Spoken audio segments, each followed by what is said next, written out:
Bir minut iltimos do'stim yoki opa yo singlim agar shu videoni ko'rib turgan bo'lsangiz iltimos bitta like bosib shuni tarqatib qo'ying. Bitta qiynalgan oila shuni video qilganmiz. Ko'proq odam ko'rsin, balkim boylar chiqib yordam berishar. Iltimos sizdan bitta like.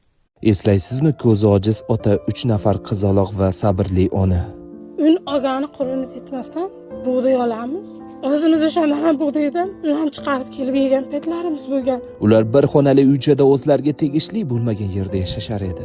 Qishda sovuq, yozda issiq, hatto yerto'lada jon saqlagan kunlari ham bo'lgan.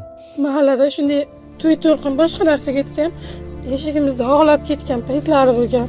Ko'zi ojiz bo'lsa-da, ota non topish uchun har kuni mehnat qilardi. Bugun sizlar bilan bu oilani taqdirini o'zgartirishga Alloh sizni va bizni sababchi qildi. Ularga yangi yer sotib oldik. Hozirda 4 xonali yangi uy qad rostlamoqda. Bu sizlarning mehringiz orqali amalga oshirilayotgan hayotiy Alloh mo'jizasi. 200 million pul